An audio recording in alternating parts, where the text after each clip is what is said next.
Bonjour, merci à tous et à toutes d'être en si grand nombre pour nous écouter pour notre présentation. Je suis Myriam Beaulieu, je suis psychoéducatrice de formation et nouvellement doctorante en psychoéducation. Et je suis accompagnée de collègues ce matin. Je vous les présente. Geneviève Pilon, qui est coordonnatrice clinique au Centre de traitement des dépendances Le Rucher, où elle travaille depuis 2006 comme criminologue de formation. Elle a travaillé quelques années en maison de transition. Elle accompagne des résidents dans leur établissement. Ce qu'elle apprécie, c'est de les voir reprendre du pouvoir sur leur vie, se responsabiliser, augmenter leur estime et faire des choix pour atteindre leur objectif. Elle apprécie aussi avoir l'occasion de les aider à sortir de leur souffrance pour qu'enfin ils se sentent vivants. On a aussi Hélène Deblois, qui est éducatrice spécialisée et également détentrice d'un baccalauréat en psychologie. Elle travaille au Centre Le Rucher depuis 2004, clinicienne dans l'âme. Elle aime écouter les résidents, puis elle est fascinée aussi par leur résilience au quotidien. La souplesse, l'humanité puis la créativité du milieu communautaire ont fait en sorte qu'elle a choisi comme carrière. Elle a gravi les échelons poste de coordonnatrice clinique et elle assure maintenant le déploiement de l'offre de services et elle s'assure aussi du bien-être des résidents. Et on a aussi Amélie Brousseau, qui est détentrice d'une maîtrise en psychoéducation et d'une maîtrise en gestion des organisations. Elle travaille en dépendance depuis près de 25 ans. Elle a travaillé dans le réseau communautaire et dans le réseau public, où elle a occupé différents postes d'intervention, de gestion. Et aujourd'hui, elle est ici à titre de chef des services externes en toxicomanie pour la zone nord du CIUS Montérégie, centre du Québec. Oh! Montérégie, j'ai dit Mauricie, excusez-moi. Pardon, je ne veux pas déclencher une crise diplomatique. Voilà, on est ici en fait pour vous parler de différentes pistes organisationnelles pour adapter nos services aux besoins des personnes qui présentent un trouble persistant. Donc, pour le plan de notre présentation d'aujourd'hui, on va débuter par poser un peu un cadre de qu'est-ce qu'on entend par des besoins au long cours des gens qui présentent ce profil-là. Ensuite, on va brièvement présenter quelques éléments issus d'une démarche de développement de consensus qui a été faite dans 7 centres de réadaptation au Québec, qui nous a amené à produire un modèle justement d'aménagement des services. Et mes collègues ici présents vont justement réagir et amener un peu leur réflexion par rapport à ces différentes pistes organisationnelles, par rapport à leur réalité dans leur milieu clinique. Et finalement, on va avoir un temps d'échange à la fin à discuter avec vous. Donc, on commence avec le trouble d'usage persistant. Donc, on a plusieurs données qui nous montrent que pour certaines personnes, cette trajectoire-là va s'étirer sur plusieurs années. Donc, on a d'abord les données de M. White qui a fait une large recension des écrits qui nous indique que 5 ans après avoir reçu des services en dépendance, il y a environ la moitié des gens qui ne présentent plus de critères diagnostiques, des gens qui vont mieux finalement. Ce qui est une très bonne nouvelle, mais c'est aussi dire que pour l'autre moitié, le problème va persister. On a aussi des relevés d'utilisation de services de SAMHSA pour l'année 2017 aux États-Unis qui nous montrent que parmi l'ensemble des personnes qui sont venues dans les services demander de l'aide pour leurs problèmes de dépendance, il y en a 66 qui n'en étaient pas à leur première demande d'aide. Et de ce nombre-là, il y en a 15 qui en étaient à leur 5e traitement. Finalement, on a aussi la méta-analyse de Fleury de ses collègues qui nous apprend que pour 35 à 54 des gens, la durée moyenne de la trajectoire de rémission serait de 17 ans. Donc, 17 ans entre la première année où il y a une apparition du problème et la première année où on note une absence de critères diagnostiques. Dans la littérature, on va présenter souvent ces personnes-là en disant que ce sont des personnes qui ont un trouble chronique. Personnellement, pour différentes raisons, je préfère de parler de troubles persistants ou de besoins au long cours. Et donc, cette longue trajectoire-là, elle va être marquée par des épisodes répétés de traitement, des périodes d'amélioration, des périodes de maintien, des périodes d'abstinence ou de consommation contrôlée, mais aussi des périodes où la personne va aller moins bien, des périodes de crise, des périodes de retour à une consommation qui peut être problématique. Donc, une trajectoire, finalement, ce qui est important de retenir, c'est une trajectoire qui est changeante, donc avec des améliorations et des périodes plus difficiles. Parmi les personnes qui ont un trouble d'usage de substances, celles qui ont un profil au long cours vont se différencier généralement des autres par le fait qu'elles vont présenter une plus grande sévérité clinique, un profil aussi qui est plus complexe, vont présenter une plus grande vulnérabilité là, sur le plan des différents événements traumatisants qu'ils peuvent avoir vécu dans leur vie, souvent des personnes qui sont marquées par beaucoup de violence. Et finalement, c'est des personnes qui vont aussi avoir un capital plus faible de rétablissement, c'est-à-dire qu'ils vont avoir moins de ressources autour d'elles pour se rétablir, ce qui nous permet en fait de comprendre pourquoi ces personnes doivent revenir dans nos services. Elles reviennent chercher de l'aide, pas parce qu'elles n'ont pas compris la première fois, mais parce que leur situation est plus sévère et qu'elles ont moins de ressources là, pour en venir à bout. Il y a un consensus de cliniciens, de chercheurs, puis je pense que ça fait clairement du sens là, pour beaucoup de gens que les personnes qui présentent ce profil-là devraient recevoir des services à long terme. Ce qui est appuyé aussi là, par une méta-analyse qu'on a fait, qui portait là, sur l'efficacité des traitements au long cours quand on les comparait à des traitements plus courts. Donc, les résultats là, nous indiquent que les personnes qui ont reçu des services au long cours ont 24% plus de chances d'être abstinentes ou de consommer de façon contrôlée que les personnes qui ont reçu des services habituels là, de plus courte durée. Les résultats ici qui sont particulièrement là, conservateurs, considérant qu'on a retenu là, dans ces études-là, donc ce n'est pas nous qui avons choisi ce critère-là, mais ce sont les études qui rapportaient ces critères de succès-là, donc qui portaient uniquement là, sur des indicateurs très restrictifs d'abstinence ou de consommation, plutôt que d'avoir un indicateur de succès d'amélioration plus globale.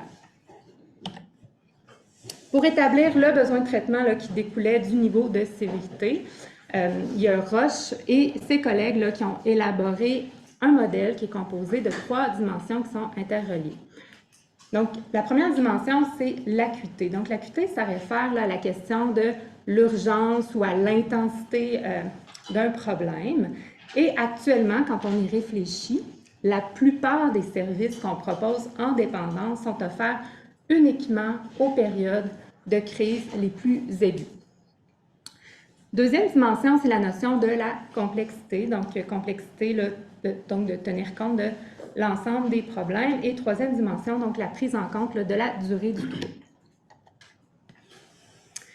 Et donc, à part le fait d'intervenir à long terme, on a très peu d'indications sur les composantes, qu'est-ce qu'on devrait faire différemment pour intervenir là, dans nos services pour mieux soutenir ces personnes-là. Ce qui nous a amené à faire justement une démarche de développement de consensus là, pour essayer de trouver des réponses par rapport à ça. Donc, dans un petit instant, je vous présente le modèle organisationnel puis les pistes cliniques là, issues de cette démarche-là. Donc, une démarche qui a été menée auprès de gestionnaires, auprès de cliniciens, dans 7 centres de réadaptation en dépendance au Québec. Donc, une démarche là, qui s'est passée en 3 rondes et qui visait donc, à réfléchir aux adaptations organisationnelles et aux pistes cliniques là, pour mieux répondre aux besoins des personnes qui présentent un trouble persistant. Donc, on vous présente ici là, les résultats, très brièvement évidemment, de notre démarche, donc où les grandes propositions d'aménagement des services ont été regroupées là, en fonction des 3 grandes dimensions que je vous ai présentées tout à l'heure, donc la durée, l'acuité et la complexité. Donc, sur le plan de la durée des services, là, la première recommandation serait de développer une offre de services au long cours qui mise sur la notion de continuité. Donc, continuité relationnelle, mais aussi continuité clinique. Donc, d'abord, sur le plan de la continuité relationnelle, on pense à la fois aux personnes qui vont offrir des services, la continuité relationnelle avec les intervenants, mais ça peut être aussi la continuité relationnelle vraiment du milieu dans lequel la personne va recevoir des services. On a eu plusieurs discussions là, sur l'importance de développer un sentiment d'appartenance, un sentiment d'alliance thérapeutique. Et donc, c'est vraiment important là, donc, que les gens se sentent accueillis dans leur centre de traitement. Donc, cette idée de développer sentiment d'appartenance au milieu. Une des idées aussi qui a émergé par rapport à ça, c'est de mettre sur pied là, une équipe spécialisée qui a pour responsabilité l'accompagnement au long cours. Donc, une équipe là, qui serait responsable des relances téléphoniques et de s'assurer de gérer les retours en phase plus intensive de traitement. Une stratégie ici qui permettrait là, de réduire l'impact négatif des ruptures d'alliance quand il y a une personne qui doit revenir fréquemment dans les services sur plusieurs années. Donc, en développant justement un sentiment d'appartenance puis un lien avec une équipe. Il y a d'autres discussions aussi qui ont porté là, sur l'attribution d'un intervenant pivot, ce qui serait une solution peut-être plus réaliste là, dans les petits milieux, ceux où il y a juste un ou deux intervenants là, dans les points de service. Il y a aussi la notion de continuité sur le plan des interventions. Donc, une vision là, dans laquelle on va concevoir que l'intervention va permettre de poursuivre le travail thérapeutique d'un épisode à l'autre en s'adaptant à l'évolution de la personne au cours de cette période-là. Donc, plutôt que d'avoir à revivre des retours dans les services comme un éternel recommencement ou que ça soit vécu là, comme un élément vraiment de discontinuité dans les trajectoires de la personne. Donc, c'est un élément qu'on a abordé autour de propositions comme le fait d'intervenir aussi au moment où la personne va bien. Le fait de faire des relances téléphoniques également là, entre les périodes où il y a une plus grande intensité de service. Une idée de continuité aussi dans les interventions, ça implique aussi de revoir là, la façon dont on propose nos ateliers de groupe en interne qui sont parfois offerts de façon trop académique, un peu trop passif, ce qui fait dire aux personnes qui reviennent dans les services à plusieurs reprises qu'elles connaissent par cœur le contenu puis que réécouter ces mêmes ateliers-là, bien, ça ne les aide pas. Donc, plusieurs intervenants là, qui ont participé à notre démarche sont plutôt d'avis que ces ateliers-là devraient plutôt miser sur l'expérience des personnes en les amenant à situer leur progression d'un épisode de soins à un autre en fonction de leur travail clinique sur chacune des thématiques. Il y a aussi la question de la rétention puis de l'accès à cette longue trajectoire de soins. Donc, il y a plusieurs stratégies là, qui ont été envisagées pour assurer l'accès puis le maintien dans les services, mais au-delà de ces stratégies-là, ce qui ressortait dans les discours des intervenants, c'était qu'on n'a pas besoin d'une stratégie en particulier, on a besoin d'une multitude de stratégies, puis d'avoir la souplesse puis la liberté d'offrir celle qui semble le plus adéquate en fonction des besoins. Ah, je me rends compte que je n'ai pas appuyé sur mes petites animations, désolée. Donc, pour ce qui est de l'acuité variable, donc je vais le faire tout de suite, là, comme ça va être fait. Donc, pour ce qui est de l'acuité variable, là, on se rappelle qu'une des caractéristiques de ce profil-là, c'est que ce sont des personnes donc, qui ont une trajectoire au long cours qui est ponctuée par des besoins changeants là, en termes d'intensité de service. Donc, c'est important, évidemment, que l'offre de service qui leur soit destinée s'accorde à cette particularité-là. Donc, qui s'accorde à la particularité à la fois sur le plan de l'intensité changeante dans l'intensité, mais aussi là, dans la variété des services qui peuvent être offerts. Dans les grands thèmes là, de discussion qu'on a eus par rapport à cette notion-là, il y a d'abord l'importance de varier les stratégies de contact puis les modalités d'intervention en fonction des niveaux d'intensité de service nécessaires.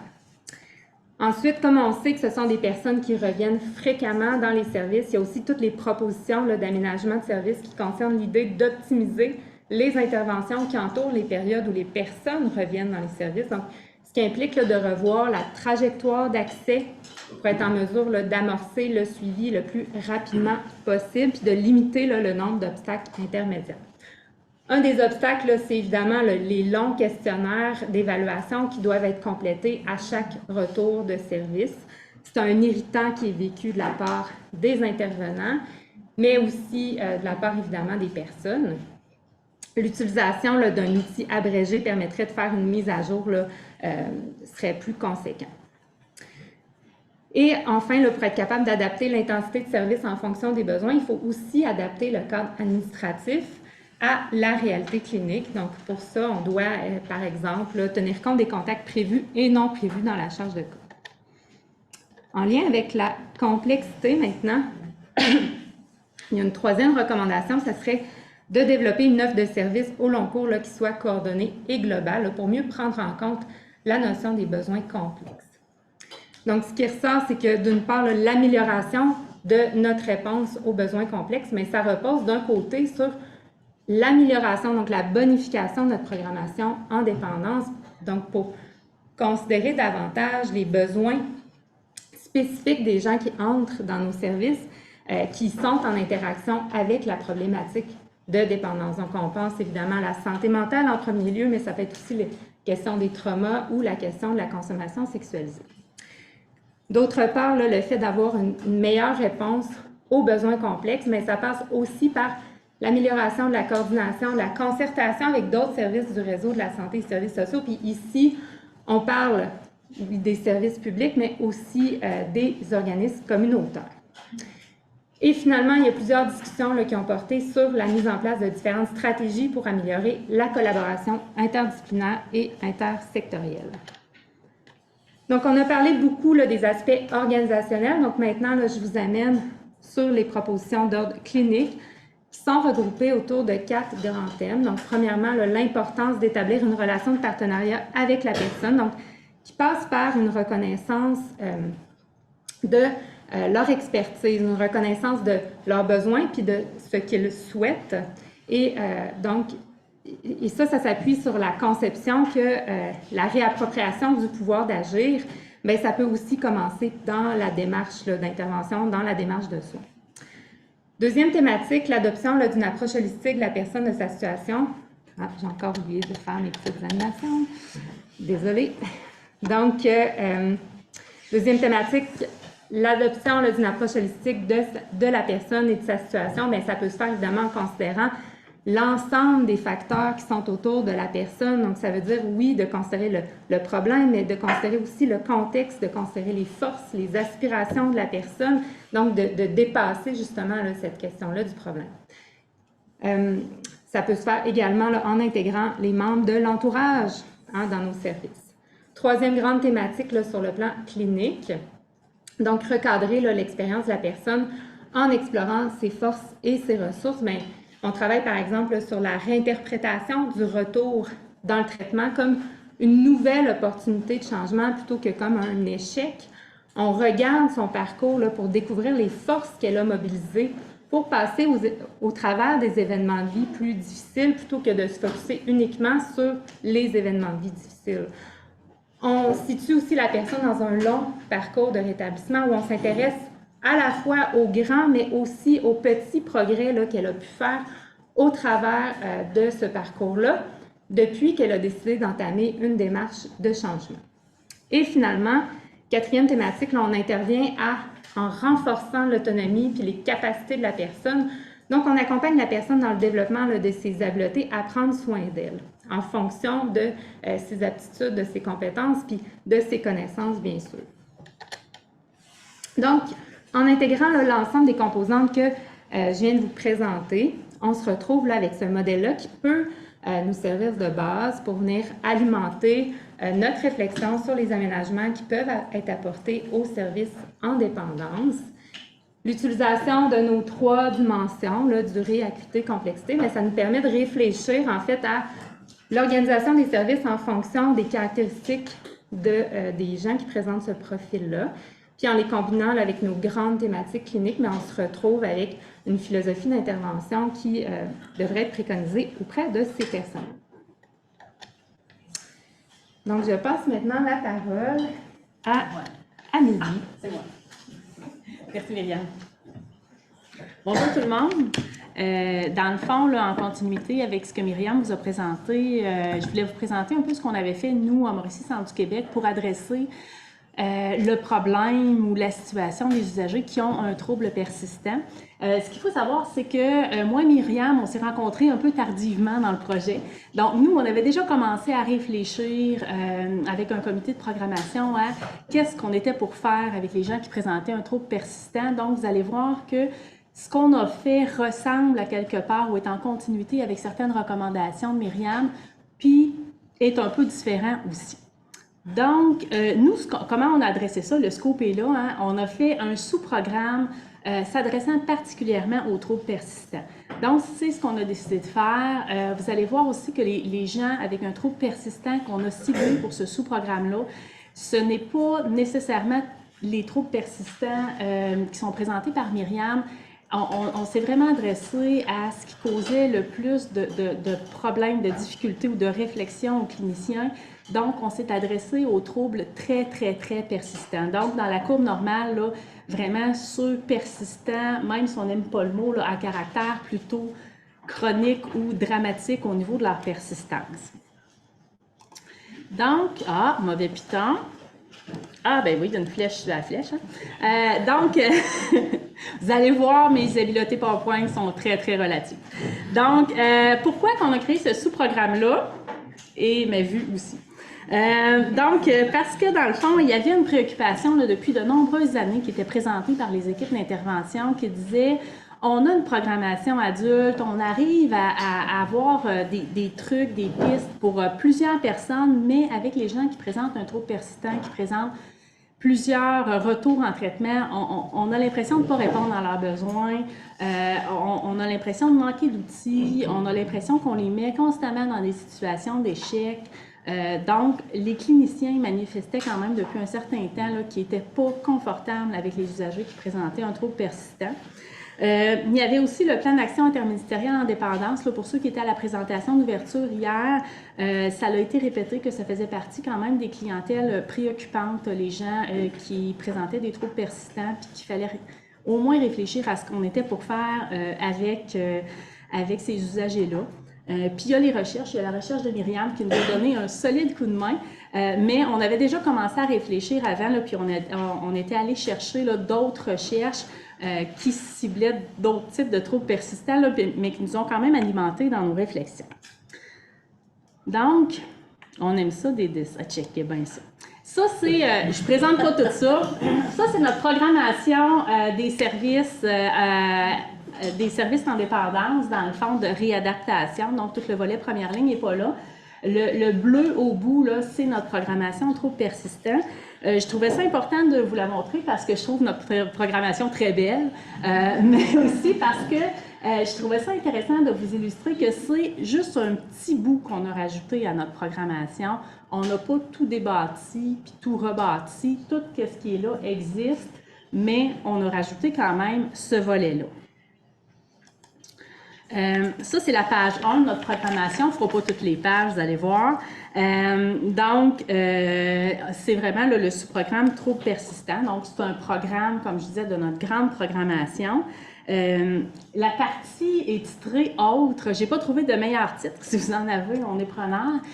Les autres sous-programmes ont toute une partie selon l'intensité qui est prévu ou selon la graduation des usagers. C'est le programme consolidation et comme dans les derniers, puis tout ça. Puis on trouvait important que la programmation troubles persistants ne soit pas numérotée parce que ce n'est pas une étape. C'est une programmation qui s'adresse à des usagers particuliers dans des situations particulières. Donc, c'est pour ça que c'est une partie autre qu'on appelle. Je vous présente très, très rapidement là, un aperçu du contenu du sous-programme.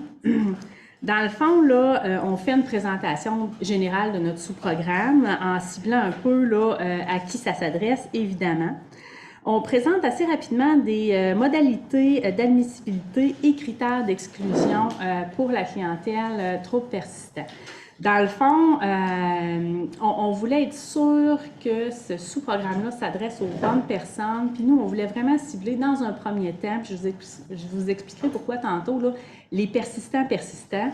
Donc, puis on ne voulait pas que, parce que ça implique un séjour plus long dans nos services externes, on ne voulait pas non plus que ça soit le mot est pas beau, mais un genre de parking pour tous les usagers qui continuent leur traitement, mais qui ne sont pas dans une dynamique de trouble persistant, mais qui sont attachants, mais qui ont le goût de continuer, mais qui ne sont pas dans un trouble persistant.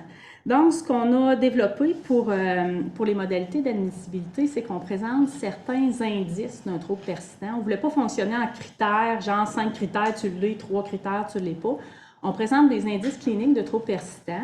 On invite le clinicien qui accompagne quelqu'un puis qui se questionne sur le fait que ça serait peut-être un trouble persistant à regarder ces indices-là, puis à partir de ces indices-là, à faire une discussion clinique avec son gestionnaire ou avec son spécialiste en activité clinique pour aborder ou explorer l'idée que ça serait peut-être un trouble persistant.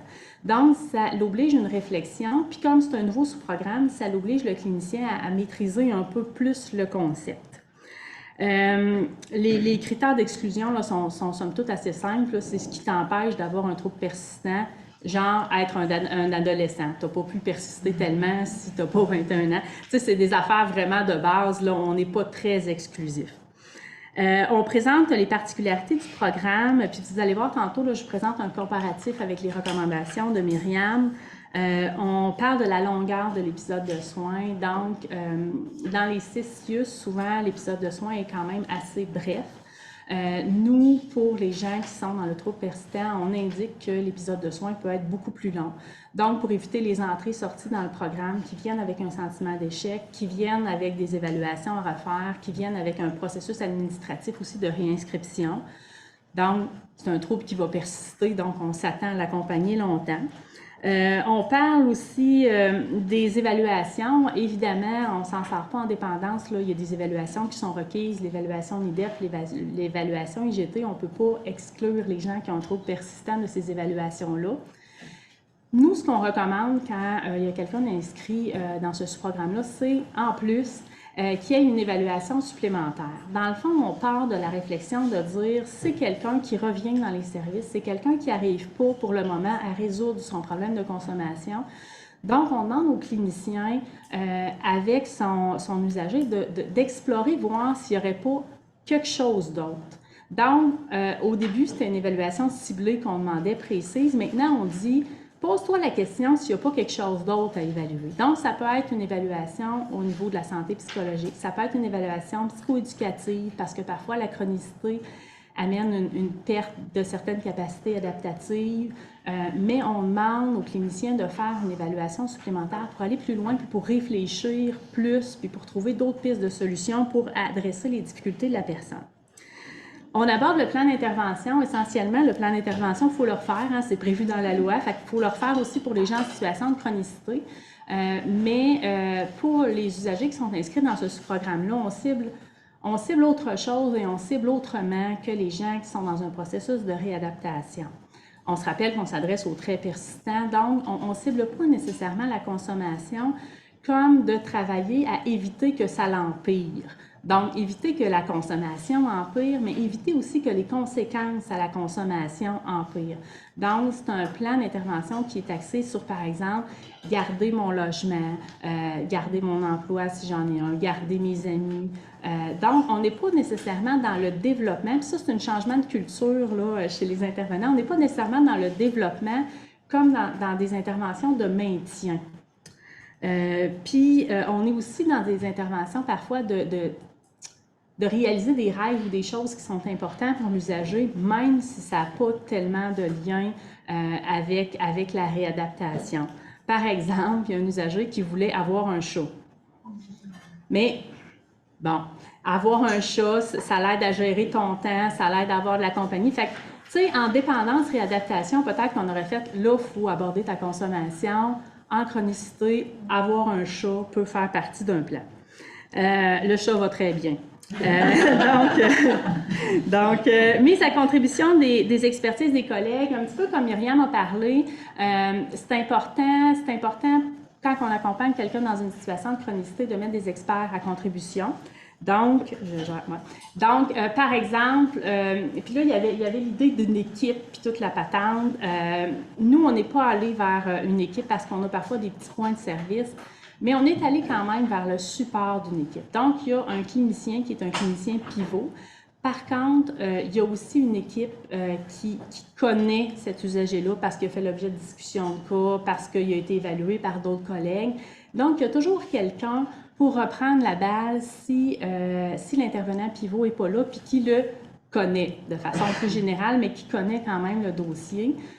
Puis en même temps, c'est aussi par préoccupation pour les cliniciens parce que accompagner des usagers qui présentent un trouble très persistant, ça peut être parfois lourd, ça peut être parfois difficile. Donc, il y a quelqu'un aussi pour prendre la relève en cas de difficulté, d'absence ou de n'importe quoi d'autre. On aborde aussi la mise à contribution des partenaires et des proches, là, comme ça a été présenté par Myriam. Donc, l'importance, pour tous les programmes en réadaptation, l'importance de mettre les proches à contribution est là, mais c'est particulièrement important, on trouve, pour les gens qui ont un trouble persistant, parce qu'ils n'ont pas beaucoup de proches, parce qu'ils sont parfois désinvestis, parce qu'ils sont parfois particulièrement dépassés, parce que dans la dynamique qu'on travaille à empêcher que ça aille pire, on veut empêcher que les proches se désinvestissent davantage. Et les partenaires, évidemment, parce qu'on a souvent affaire à des personnes qui ont des problématiques complexes, qui ont des troubles concomitants. Donc, on ne peut pas adresser seulement un problème de trouble persistant là, dans les services en dépendance. Puis, on présente une structure et des activités proposées parce que dans tous nos sous-programmes, on fait ça. Donc, des petites activités, là, papier et tout ça.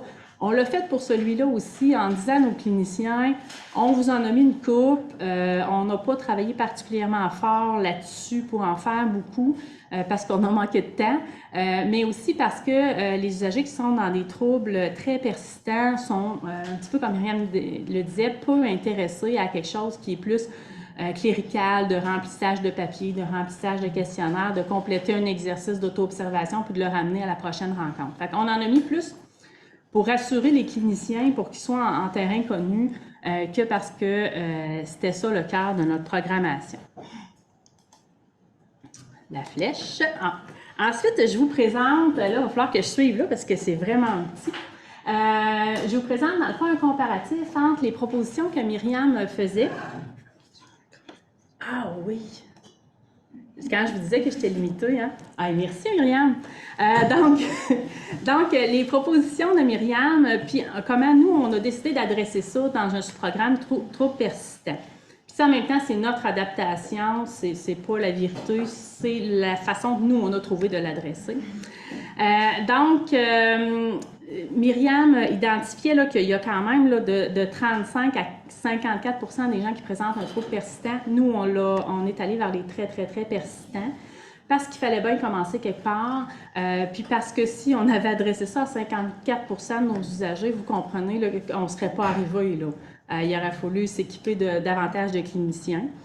Les caractéristiques du trouble persistant sont semblables, je vais les passer rapidement pour laisser la place à mes collègues, sont semblables d'une personne à l'autre. Nous, sont un petit peu plus explicites, je vous dirais, pour aider le clinicien à identifier qui présente un trouble persistant. Concernant les recommandations, ça aussi, je l'ai pas mal présenté, là, la continuité relationnelle et clinique. Nous, c'est une continuité relationnelle avec un intervenant pivot, mais au travers d'une équipe quand même qui connaît la personne qui a un trouble persistant. Au niveau de la recommandation 2, d'adapter le cadre administratif, l'intensité des interventions, on fait tout ça. Donc, il y avait une recommandation là, qui était faite d'offrir un service presque aussi intense qu'à l'interne, mais pas à l'interne. Ça, on ne fait pas ça parce que nos usagers très persistants ne se présentent pas à tous les jours de toute façon. Puis parce qu'on n'est pas équipé pour le faire en termes de nombre de personnel. Puis pour ce qui est de l'adaptation du cadre administratif, bien, on est quand même limité. Il y a une obligation de faire les évaluations, il y a une obligation de revoir les plans d'intervention. Fait qu'on est allé au mieux qu'on pouvait avec la limite légale quand même qui est là puis qui doit nous préoccuper.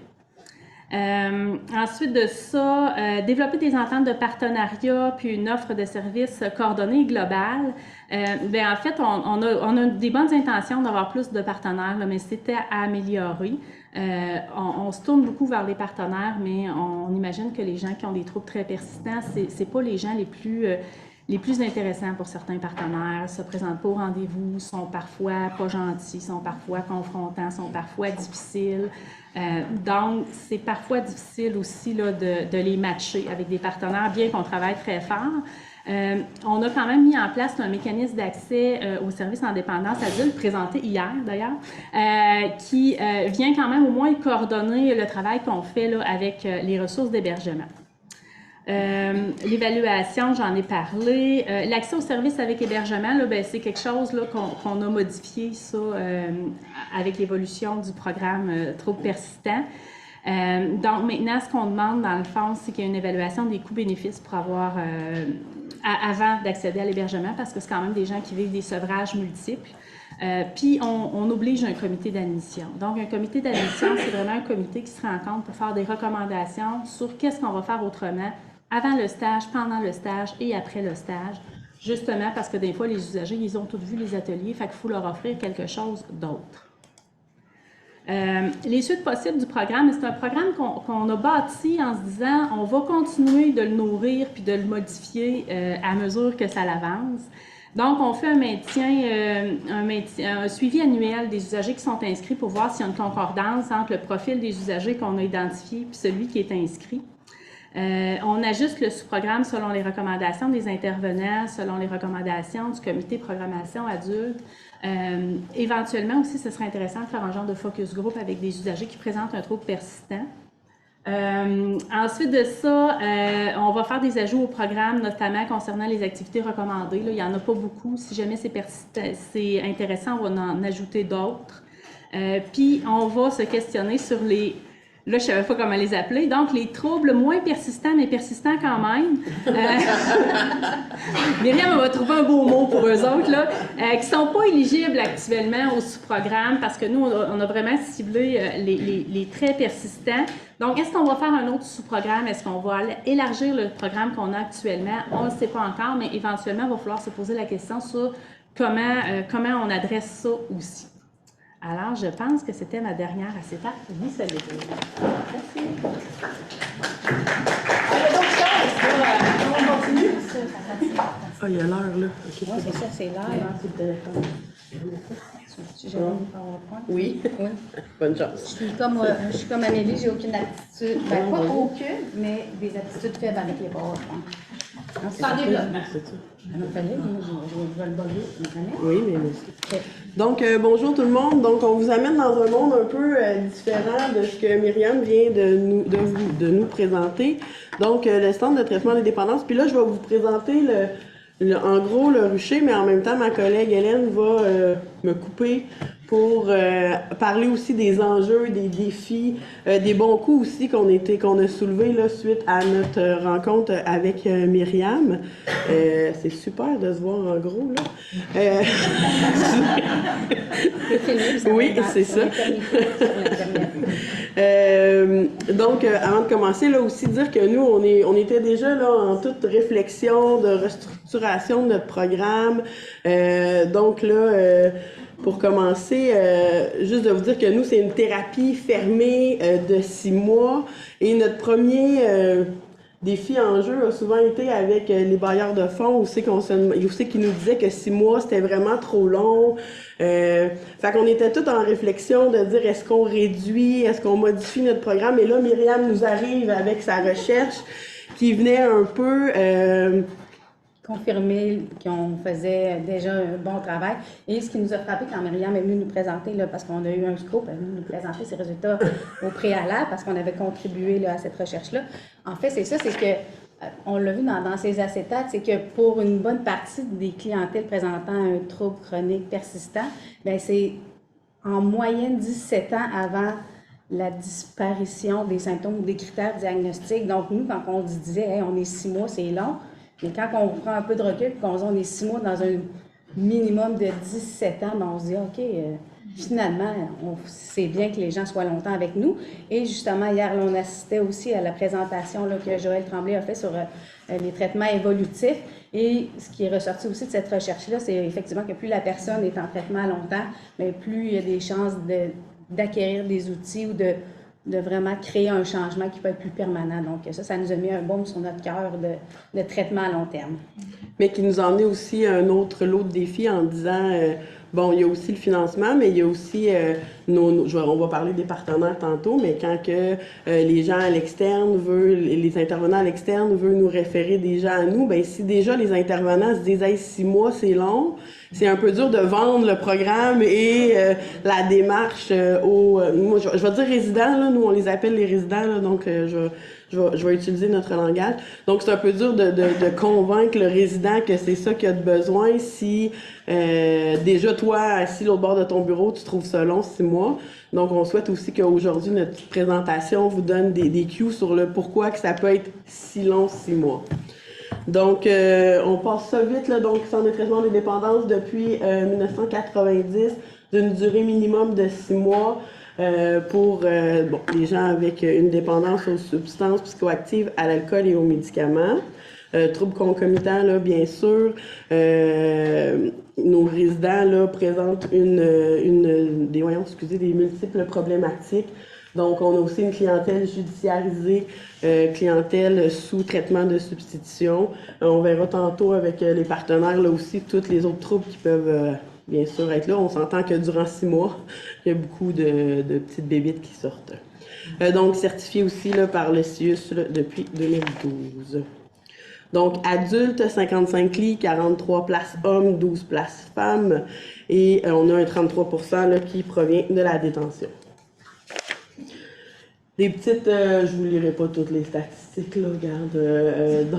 En fait, c'est pour démontrer que nos résidents arrivent avec souvent un problème de dépendance, des problèmes de santé physique, parce que ce qu'on constate, c'est à l'arrêt de la consommation, souvent les maux physiques ressurgissent, réapparaissent, donc il y a vraiment souvent des problèmes de santé qui sont présents simultanément, ainsi que des troubles de santé mentale. C'est pas oui, c'est ça, c'est en fait l'an passé. Pour notre dernier rapport annuel 2021-2022, il y avait 96 et 97 de nos résidents qui présentaient un diagnostic psychiatrique. Donc, notre clientèle vraiment présente des troubles de santé mentale quasiment dans la quasi-totalité. Bien sûr, dans les diagnostics psychiatriques, il y a tous les troubles de la personnalité, l'anxiété, la dépression, mais n'empêche que les gens ont vraiment une problématique, là, comorbidité vraiment récurrente. Et là, ça, c'est ceux-là diagnostiqués, donc pas ceux-là que nous, on soupçonne qui auraient besoin d'une évaluation psychiatrique. Et là, de là, un enjeu que Myriam, on avait souligné, toute l'accessibilité à un psychiatre, une collaboration, donc pour pas être mis, donc tu sais, des fois, nous, on dit 6 mois, c'est long, mais le temps qu'il soit vu par un psychiatre qui est déjà plus chez nous non plus. Donc, de pouvoir avoir accès le plus rapidement pour offrir un encadrement encore mieux au niveau de la santé mentale à nos résidents. Ça va, Hélène? Je cherche ma flèche. Ah, là. Donc là encore, là, le profil santé là, au niveau des abus, là, ben, vous le savez, là, vous en avez donc vous aussi, là, mais le profil au niveau des abus, donc les pourcentages sont quand même assez hauts là, au niveau des abus psychologiques, physiques et sexuels, là, que ce soit à l'enfance ou à l'âge adulte. Et là, ben là, c'est les antécédents. On voulait parler des thérapies antérieures. Oui, c'est ça. Je te laisse le point. En fait, c'est ça, c'est quand on parle de chronicité et puis de troubles persistants. En fait, la majorité de nos clients, nous, c'est 73 et 76 c'est là, bref, c'est ce que je me sens, qui avaient déjà eu une thérapie antérieure, 86-83, excusez-moi, qui ont fait une thérapie antérieure. Donc, nous, c'est pas rare que les gens, lorsqu'ils arrivent dans nos services, ont déjà des nombreuses démarches auparavant, souvent des 28 jours, des 3 mois, des 4 mois, et quand ils arrivent dans nos services, nous, on est comme un peu dans leur perception, la fin du spectre du traitement. Donc, des fois, ils arrivent et ils ont vraiment un langage dur par rapport à eux-mêmes. Je suis une cause désespérée. Tantôt, Myriam a parlé de la façon de percevoir le retour en traitement, qui n'est pas un échec, mais bien une continuité. Nous, c'est un langage qu'on essaie beaucoup de leur inculquer puis de leur changer leur vision de leur propre démarche puis de leurs problématiques. Mais souvent, ils se sont fait traiter dans leur entourage, dans leur vie de toutes sortes de noms que je n'ai pas besoin de vous dire. Donc, c'est difficile de changer cette perception-là. Mais effectivement, lorsqu'ils arrivent dans nos services, souvent, c'est parce qu'il y a eu des tentatives antérieures qui ont été plus ou moins fructueuses. Et plus que ça, on a souvent un retour dans nos propres services, donc de gens qui ont peut-être pas complété le programme au complet et qui reviennent, ou même qui ont complété qui ont complété au complet, c'est pas mal complété ça. C'est bien complété. Ils peuvent pas faire plus. Non, mais donc qui reviennent. Tu sais, on va parler des troubles de personnalité limite, où c'est que souvent, ou tu sais, nos gens plus impulsifs qui vont quitter après 2 mois, 3 mois, et c'est vraiment, comme on en parlait avec Myriam, les gens reviennent 1, 2 fois, puis rendus à la 3e fois, c'est là qu'ils réussissent à se rendre jusqu'à la dernière étape. Bon, à chaque fois, c'est une petite réussite de plus. À chaque fois, ils ont acquis des nouvelles choses. Ils arrivent aussi dans le service en sachant un peu plus à quoi s'attendre. Bon, ils retrouvent les mêmes intervenants. Souvent, ils ont l'impression de ne pas recommencer parce que justement, ils ont déjà fait la première étape où c'est qu'on a déjà parlé. Fait qu'ils la voient différemment.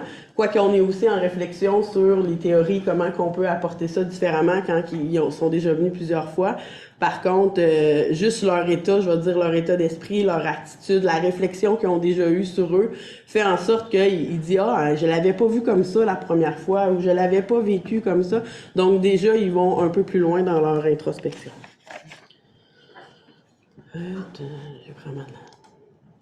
Là, ça, c'est une petite, juste vous présenter là, les substances consommées. Donc, là, nos valeurs du Centre Le Rucher, le respect, l'ouverture, la responsabilisation et la collaboration, là, donc vraiment d'essayer de travailler avec eux, de plus partir, je vais dire, de leur objectif à eux, de qu'est-ce qu'ils veulent, au lieu de nous se mettre en position d'experts, donc de voir comment eux, ce qu'ils veulent travailler. Bon, c'est confrontant des fois pour les intervenants aussi qu'on voudrait donc bien qu'ils aillent plus loin, où on se dit qu'ils sont capables d'aller plus. Mais tu sais, bon, mais s'il veut un chat, on va y aller avec le chat. C'est correct, on va commencer par ça. On trouvait ça important là, de nommer qu'au Centre Le Rucher, donc on est une équipe là, multidisciplinaire là, au niveau des intervenants cliniques, mais qu'aussi on a un médecin sur place. Là, ça, on se trouve quand même chanceux, là, 2 jours semaine. Donc, Dr Marceau, là, qui est quand même très expérimenté en toxico dans ces dernières années. Et on a aussi la chance d'avoir une infirmière, là, 5 jours semaine, là, qui peut nous aider au niveau plus de l'aspect physique. Donc, le programme thérapeutique, avec hébergement d'une durée minimum de 6 mois, comptant 5 étapes graduelles de 5 semaines. On avait déjà là, une place à la réinsertion sociale.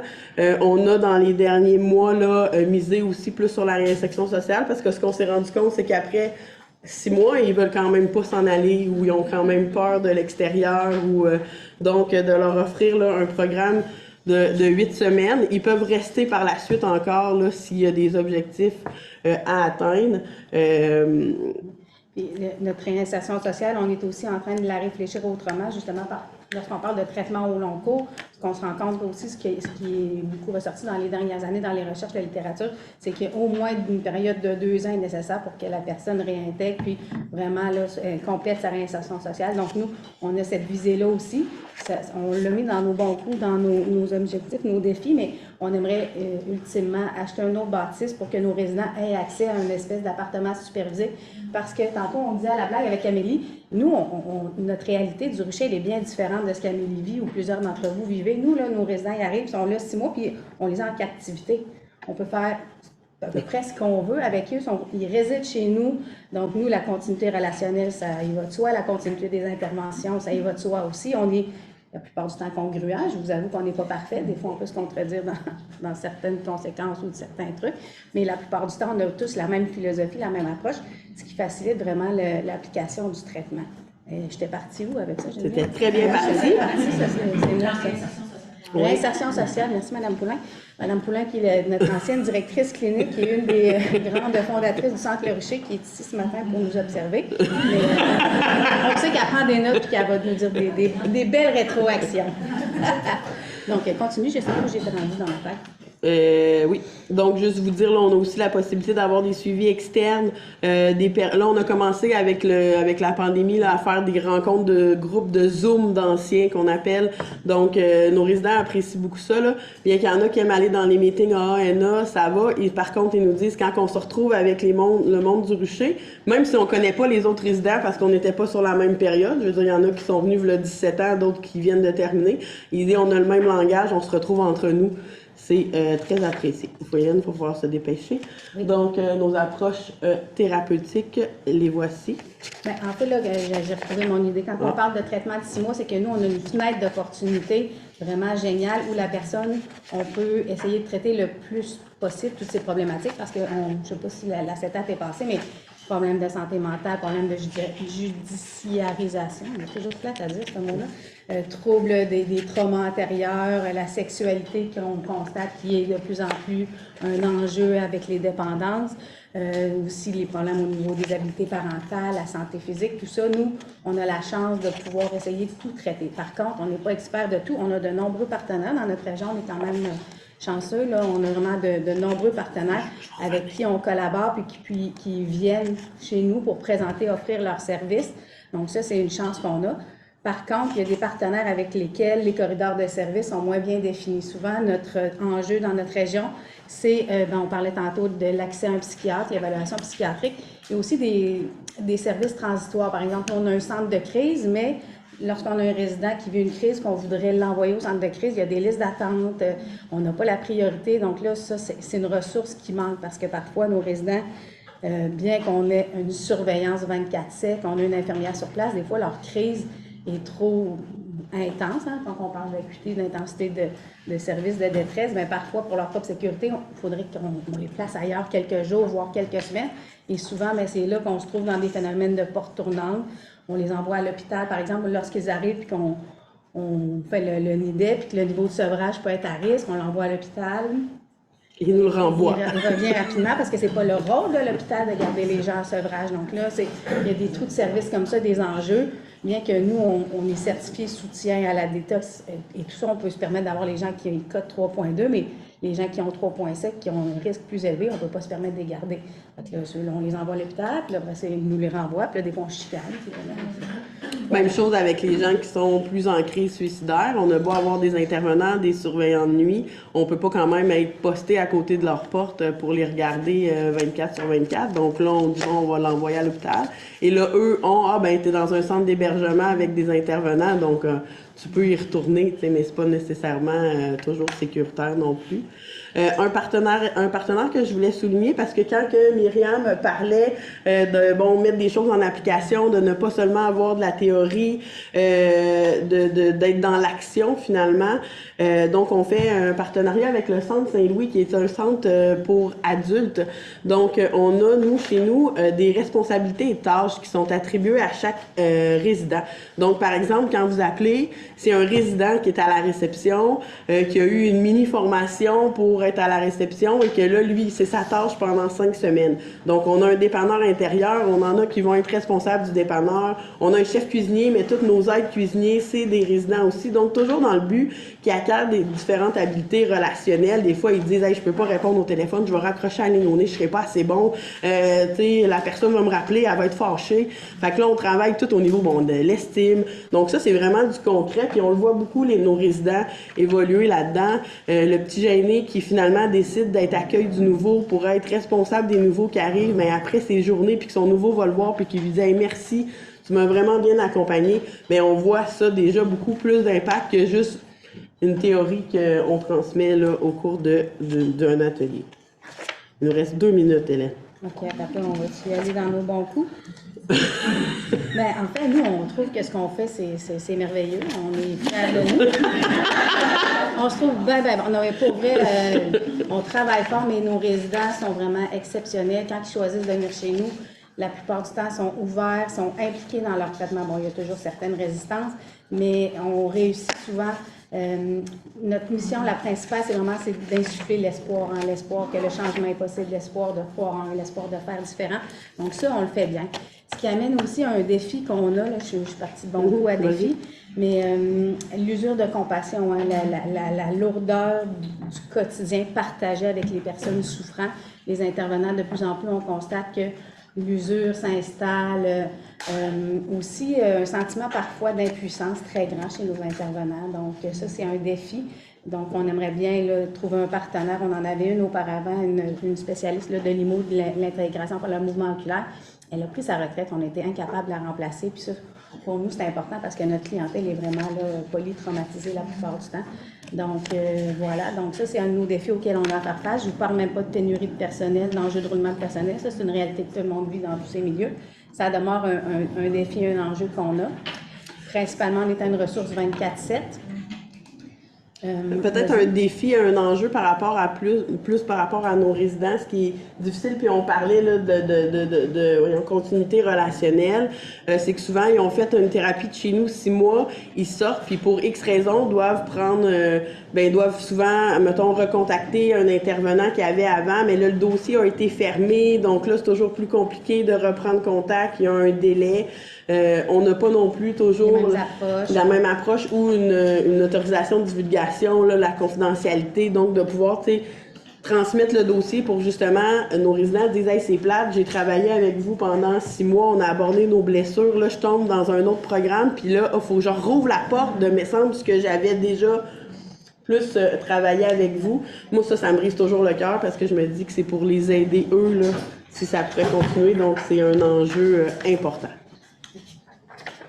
Donc, en conclusion, on avait parlé d'un accès rapide à une unité médicale de désintox. À Québec, là, il y a un projet qui s'appelle Côte du Palais. Là. À partir du 31 octobre, on aura 4 lits detox. Éventuellement, on en aura plus, mais ça fait des années que c'est un manque. L'approche aussi là, du no wrong door, donc vraiment l'évaluation est importante. Un lieu de réinsertion sociale avec hébergement, pour nous, ça serait vraiment important pour pouvoir continuer là, d'offrir des services au long cours et vraiment là, de réussir à arrimer tous les partenaires qui peuvent s'impliquer dans le traitement pour avoir un traitement intégré, travailler les multiples problématiques. Et bien, l'objectif de tout ça, c'est répondre effectivement aux besoins chroniques et complexes et spécifiques de notre clientèle si attachante. Oui. Bon, c'est lui qui avait pas. Oui. Là, c'est ça. Voilà. Oups. Oh, ça, c'est... Merci. Il nous reste 4 minutes. Myriam a dit qu'on fait 30. Donc, il nous reste presque plus de temps pour les échanges des questions, mais je me permets de prendre encore là, un petit peu de temps, juste pour faire un hommage là, à la mémoire de Carl et de Alexandra qui devaient être avec nous aujourd'hui pour faire cette présentation-là et qui, malheureusement, là, ne peuvent pas de toute évidence être là. Donc, je voudrais les remercier pour leur travail, chaleureusement, d'avoir eu à cœur d'améliorer la qualité de vie, le bien-être des gens qui ont une problématique d'usage de substances. Donc, on va prendre donc, les questions. Donc, oui. Est-ce qu'on va pouvoir accès à la présentation? Normalement, je crois que les présentations vont... Oui, je ne sais pas quand, mais si les conférenciers veulent partager les présentations, ils peuvent être disponibles. Oui, je trouve ça vraiment intéressant, un peu toutes les sources, tout ça, puis tout qu'est-ce que vous avez mis en place, j'aimerais ça pouvoir y avoir accès. Est-ce qu'il y a d'autres questions? Oui. C'est un commentaire. J'ai dit que je ne prendrais pas parole, mais je m'assure j'ai trouvé ça, premièrement, je ne connaissais pas le contenu, je tiens à le dire. Moi, j'ai trouvé ça très intéressant. Encore une fois, de s'intéresser aux troubles persistants, c'est un choix de carrière extrêmement important. Quand ça fait 15, 17 et 18 ans et 25, peu importe son travail dans le domaine, moi, je salue la persistance aussi des intervenants. Et je voulais quand même vous soumettre, Mme Beaulieu, une proposition de future recherche pour vrai l'encadrement clinique des intervenants, le soutien aussi, autant dans la formation des nouvelles connaissances. Hier, je suis allée à une formation qui disait dans la problématique, TUS, bref, et troubles de personnalité, OK, il faut changer l'œil. Ici, il y a beaucoup de gens des CRD, on a beaucoup de gens, vous le savez, dans le communautaire les traitements au long cours se situent dans le communautaire avec peu de ressources et peu de soutien. Je vais vous le dire, moi je suis superviseur clinique également. Cependant, je pense qu'on a des belles ressources dans nos CRD, mais de faciliter cet accès-là, de faciliter aussi l'encadrement, parce que quand Mme Debois nommait l'usure de compassion, moi je suis également enseignante à l'université puis au cégep, puis je dois vous dire que quand les intervenants sont engagés en cégep 1, qu'ils ont 17 ans et demi, voire 18 ans, assurément qu'ils n'ont pas les compétences, ils ont du vouloir, ils ont l'espoir, on les encadre du mieux possible, mais on ne peut pas tout faire. Donc, je pense que ce serait intéressant de voir comment on peut soutenir cette future vague d'intervenants-là, qui sont issus de la COVID, qui ont eu des cours en ligne, qui ont eu peu de soutien, etc., parce que ce sont eux, nous autres, on est sur le bord de la retraite, mais je parle pour moi. Bref, mais il y a une génération qui sont remplies de bonne volonté, puis quand j'entends le TUS pour y être encore, moi, impliqué activement, je disais aux collègues à l'arrière, moi, je trouve ça lourd, je constate que j'ai des compétences et des connaissances, je constate que mes collègues également en ont, mais comment on peut transmettre quand on est impliqué? Donc, c'était mon petit mot, et je pense que ce serait intéressant là, de se pencher sur cette question. Merci beaucoup, merci. On me dit que c'est terminé, je suis vraiment désolée. Je...